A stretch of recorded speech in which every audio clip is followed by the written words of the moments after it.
Hi mga mi! Andito na naman ang anak ng mga ngutang nakapunta ng Hong Kong na tagapunas ng puwet at tagadakot ng tooth!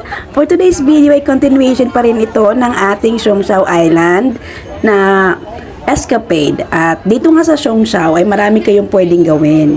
So, una, sa nakikita nyo, pwede kayong bumili ng mga dried fish or dried squid na papasalubong or pwede nyo rin kainin right there and then.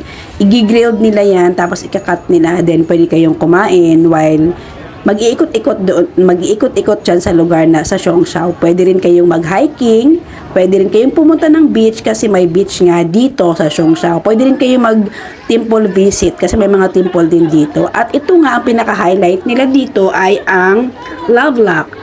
So, mostly naman siguro sa atin ay nakakaalam na maraming mga Lovelock location sa buong mundo. Isa na dito sa Paris, meron ding sa Korea, meron ding sa Italy, meron ding sa Canada, at sa iba't ibang bahagi pa ng mundo. At ang sa pagkakaalam ko, sa ibang part ng mundo ay kinoconsider ito as illegal dahil kinoconsider nila ito as loitering o littering or vandalism. Pero dito naman sa Hong Kong ay okay naman. Merong store na pwedeng pagbilhan ng mga heart na pwedeng pagdrawingan or pwedeng pagsulatan ng mga names ng mga friends nyo or ng family or yung loved one nyo para isabit dyan. Meron din yung mga susi na pwede nyo ikabit dyan.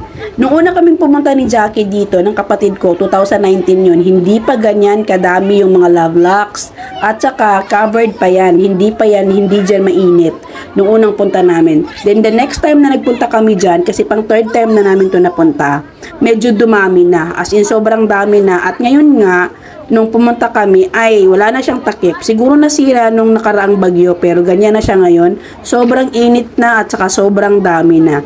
Isa talaga yan sa pinupuntahan ng mga tao kapag pumunta sila ng Siongshao. Maliban sa pagkain nila kasi marami din silang mga restaurants na mga local at saka yung mga delicacies nila like yung bun, yung mochi at saka yung mga dried puset. So ayun na nga. Sana ay nagustuhan nyo at I'll see you again on my next video. Bye!